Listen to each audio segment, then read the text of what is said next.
ya Prof. Iman dan Pak Edi, saya jadi tertarik karena nanobubble ini sangat unik, belum pernah ada. Nah, jadi kalau kita diinfus, maka pembuluh-pembuluh darah kapiler, pembuluh darah yang tumbuh seperti rambut itu akan terbuka. Semakin tua kita, maka pembuluh darah rambut itu semakin menutup karena memang proses ketuaan. Nah, dengan nanobubble ini pembuluh darah rambut terbuka itu akan membuka. Padahal semua organ-organ, apakah itu organ mata, apakah itu jantung, apakah itu otak, apakah itu apa saja organ-organ penting, selalu membutuhkan makanan. Dan makanan itu yang mengantar makanan siapa? Sel-sel dari organ-organ penting itu harus mendapatkan makanan yang cukup, dan yang mengantar adalah pembuluh darah rambut. Nah, di sini saya berpikir nampaknya logik. Maka saya ingin ikut penelitiannya. Jadi manusia coba. Karena memang ini untuk orang-orang tua. Bapak ini mengadakan suatu penelitian untuk dokter-dokter yang umurnya 70 tahun ke atas. Nah, saya 75 atau 76 ya, saya mau 76. Jadi saya mau ikut karena kalau ini memang betul pasti akan terasa. Kalau orang tua itu dengan segala ketuaannya. Kemudian saya mengikuti dan kemudian saya diinfus sampai 50 kali. Sebelum diinfus saya diperiksa lengkap semua yang keadaan sebelum dilakukan infus. Pemeriksanya banyak sekali dan mahal sekali, tapi semua saya dibiayai ragu dengan yang sangat menarik. Kalau masuk MRI otak, pada orang tua otak itu ada bercak-bercak dan kekurangan darah. Kalau bercak-bercak itu namanya iskemik. Iskemik itu sebetulnya dia sudah mengatakan tolong saya butuh makan, kan kita nggak tahu. Maka yang tahu-tahu namanya mati. Kalau mati ya mati saja. Itu sebagai proses ketuaan. Kemudian jadi pikun, jadi demensia. Nah itu ketika sebelum saya diinfus banyak sekali iskemik yang berotak saya. Nah kemudian saya diinfus sampai 50 kali, kemudian dicek lagi semua pemeriksaan. Dan ternyata MRI saya bersih. Jadi ini semua ada gambarnya, ada hasilnya, hasil pemeriksaannya jelas ada. Dan MRI kan tidak bisa lihat.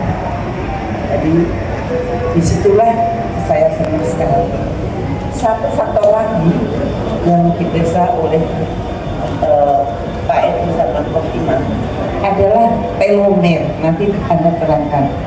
Telomer itu tanda ketuaan yang bisa diperiksa, tapi pemeriksaannya ke Korea itu jadi darahnya dikirim ke Korea. Dan kemudian setelah selesai diambil lagi darah saya dan sudah dikirim ke Korea. Ternyata telomer saya memanjang sangat bermanfaat. Jadi saya senang sekali, ternyata itu memang berefek. Dan kemudian sekarang saya di-maintain terus. Saya sekarang sudah diinfus ke 63. Katanya bisa sampai 100 ya. Terus saya jalan karena karena diinfus ya. Jadi dan alhamdulillah saya sudah setelah ini masih bisa mengerjakan apa dan masih sangat aktif mana-mana. Jadi mudah-mudahan saya berhasil. Saya terima kasih Pak. Sangat-sangat kecil sampai tidak kelihatan nih mata. Jadi di sini nih ada air, ini ada air, isinya nanobubble, nggak kelihatan. Jadi kalau tidak pakai alat namanya nano tracker analysis, kita tidak bisa menghitung berapa jumlah bubble yang ada di sini. Jadi ini kalau Bapak Ibu sekalian nanti dapat ini diminum, itu berarti Bapak Ibu sekalian sudah minum air mengandung nanobubble. Nah,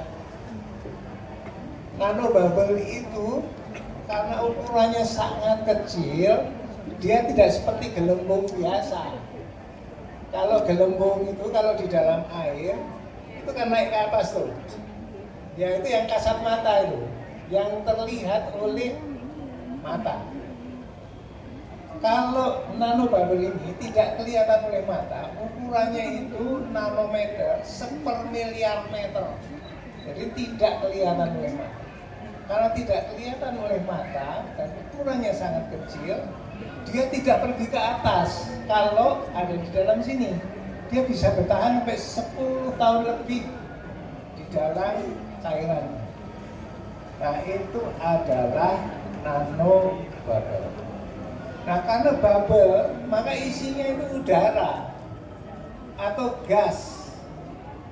Gas atau udara ini juga kita bisa masukkan di dalam bubble, dalam nanobubble. Nah, saat itu kan mengapa kok pikiran sampai itu Pak Imawan? Sampai kita kepikiran nanobubble itu gimana itu? Itu pada saat Covid itu. Pada saat Covid, saya sendiri kena Covid. Nah, banyak orang meninggal. Teman saya itu 11 guru besar meninggal. Teman-teman kanan kiri tetangga meninggal. Meninggalnya itu di rumah sakit. Bukan di rumah sakit. Kenapa? Karena dia ada sumbatan di sini, ya. Terus butuh oksigen, kemudian dikasih ventilator. Ingat ya? Ingat ya, pada waktu itu kasih ventilator kan? Nah, itu maksudnya memberikan oksigen melalui nafas. Tapi di sini tersumbat. Jadi menjadi masalah itu. Menjadi masalah yang lebih berat. Ya, itu seperti itu. Nah, saat itu saya sendiri kena Covid. Dan saya mikir-mikir, bisa nggak ya oksigen udara ini kita masukkan ke dalam tubuh kita, tidak lewat nafas. Tidak lewat nafas. Itu pikiran pertama. Dan itu tentu bukan pikiran saya karena mikir-mikir, karena saya itu profesor gitu. Tapi itu karena saya sedang mendapatkan masalah kena Covid. Dari situ kemudian mulai mencari-cari. Nah, di Jepang itu ada yang namanya tambak yang memakai nanobubble. Jadi udara atau oksigen itu dimasukkan ke dalam tambak, ya, di sini seperti ini, sehingga ikan atau udang itu tidak perlu naik ke atas pada saat malam hari untuk mengambil udara keluar, karena di dalamnya ini sudah ada gas yang tersimpan di dalam gelembung-gelembung yang sangat kecil tadi itu. Nah, disitulah kemudian muncul pikiran, oh kalau gitu ini bisa nih dipakai untuk mensuplai oksigen atau gas yang dibutuhkan oleh tubuh kita tanpa lewat nafas. Nah, saya sudah kenal dengan Pak Kanedi ini lama ini. Nah, Pak Kanedi itu sering ketika saya kena Covid itu yang nyambangi ya cuma Pak Kanedi. Lainnya nggak ada yang berani. Pak Kanedi itu salah satu yang berani nyambangi, yang kadang-kadang memberikan support, oleh-oleh, dan juga alat-alat untuk membantu saya recover dari Covid. Tapi pada suatu saat Pak Kanedi ini lama nggak muncul. Saya telepon, Pak kok nggak pernah datang lagi? Iya, saya kena stroke. Pak Kanedi kena stroke. Stroke-nya itu adalah penyumbatan pembuluh darah di otak sebelah kiri. Nah, saat itulah kemudian saya tawarkan ke Pak Kanedi nih, Pak, mau nggak infus nanobubble kita beri oksigen? Karena kan masalahnya oksigennya nggak nyampe di sini karena ada penyumbatan. Ukurannya sangat kecil, jauh lebih kecil dari darah merah. Ukurannya kira-kira 80 nanometer. Kalau darah merah itu sekitar 110 sampai 6.000 nanometer. Sangat gede pembuluh darah sel darah merah itu. Gelembungnya jauh lebih kecil sehingga dia bisa nembus masuk ke pembuluh darah kecil-kecil yang tersumbat yang menyebabkan Pak Kanedi itu stroke. Bisa dipahami ya? Bisa? Bisa diikuti ya? Nah dari situlah kemudian Pak Kanedi itu infus 5 kali itu sembuh dari stroke-nya. Wah saya ya seneng, wah teman saya ini sembuh gitu ya. Nah, biasanya ini Bu Siti Fadilah ya, saya akademisi itu bermasalah. Masalahnya itu semua hasil pikiran itu hanya jadi jurnal, hanya jadi skripsi, disertasi mahasiswa, nggak nyampe ke masyarakat. Saya nggak pernah kepikiran bisa bicara di depan Bapak Ibu sekalian di tengah mall. Nggak pernah kepikiran itu. Kok bisa di tengah mall ini? Nah itu problem kita di Indonesia itu tidak nyambung antara akademisi dengan dunia bisnis, perusahaan, nggak nyambung. Sehingga semua temuan itu banyak sekali di perguruan tinggi, tapi nggak nyambung. Itulah saya ya ketika Pak Kanedi itu sembuh, saya cukup puas. Selamat Pak, puas. Ayo kita pergi kemana nanti setelah COVID ya gitu. Nah Pak Kanedi ini yang nggak puas, nggak bisa kalau hanya kemudian berhenti di sini. Saya cukup puas kalau saya nanti mau publikasikan di jurnal untuk menurunkan tunjangan itu sertifikasi dosen itu. 20 juta lumayan gitu. Bahkan lain lagi dia pebisnis, ini harus masuk, tapi caranya gimana? Bahkan waktu itu kita buka klinik, nanti kita servis ke situ, belum nggak bisa sesederhana itu. Nah kalau ditelusuri agak dalam itu susah. Harus ada usaha, sampai sekarang Dokter Tirta ini mengusahakan ini untuk dapatkan izin itu sampai sekarang belum bisa belum bisa berhasil gitu.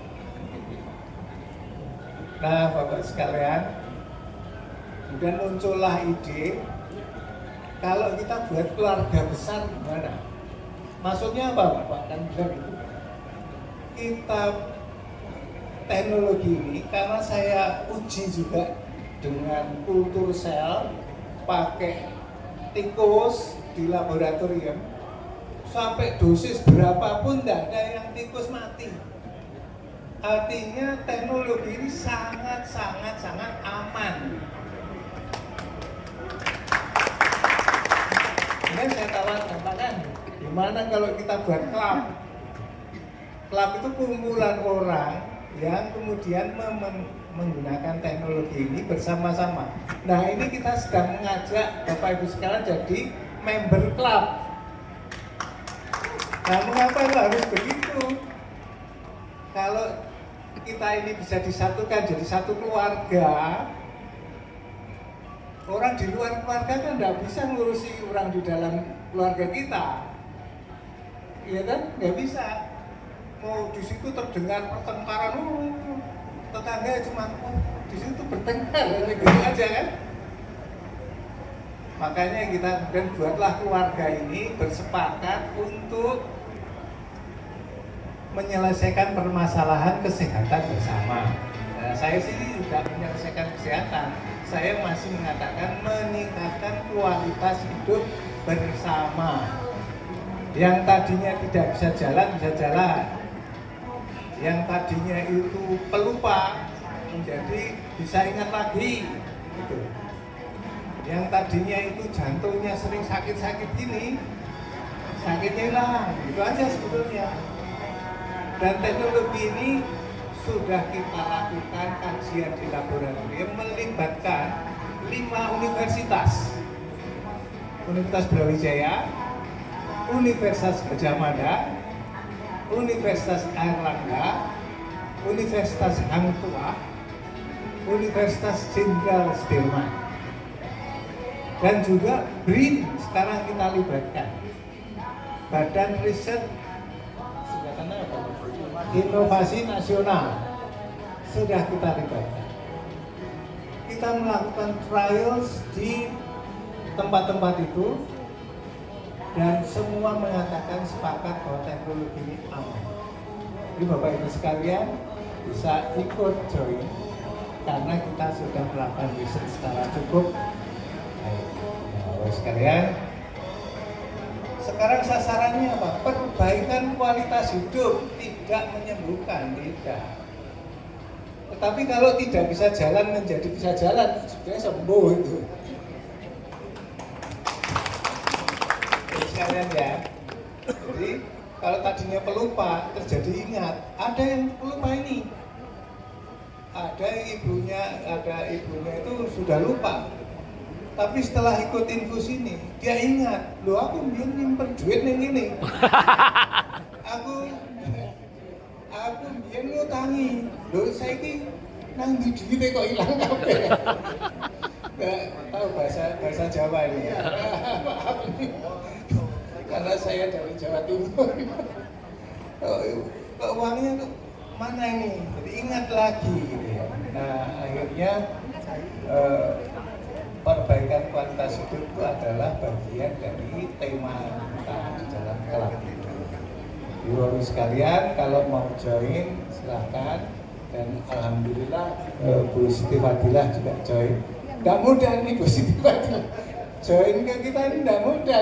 Sudah dikaji, ditanya-tanya, kayak diinterogasi. Kayak diinterogasi kita ini. Nah, tapi akhirnya mau, dan telomernya memanjang. Jadi Bu Siti Fadilah ini secara biologis umurnya lebih muda 15 tahun. Iya.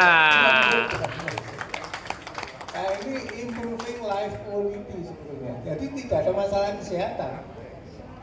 Tapi kalau dicek-cek lebih detail lagi, sumbatan-sumbatan di pembuluh darah di otak hilang. Jadi sebetulnya menyembuhkan juga. Tapi kita tidak bicara itu ya. Dan Bapak sekalian, satu lagi ya yang kita kritik Bapak Ibu sekalian. Bu Siti Fadilah ini kan mantan Menkes. Perjuangannya luar biasa. Karena apa? Tingkat ketergantungan kita di bidang teknologi kesehatan dari luar negeri itu sangat tinggi. Karena tingginya itu memang disengaja kita jadikan pasar. Nah ini adalah teknologi yang nearly hampir 100% bisa dilakukan. Nah, dilakukan pengukuran. Ini ya. Ini pertama ya Pak ya. Oi. Tenang. Oke, akan dilakukan pengukuran tensi dulu ya. Ini Ustadz Fatur dan Bu Haji sudah berada di.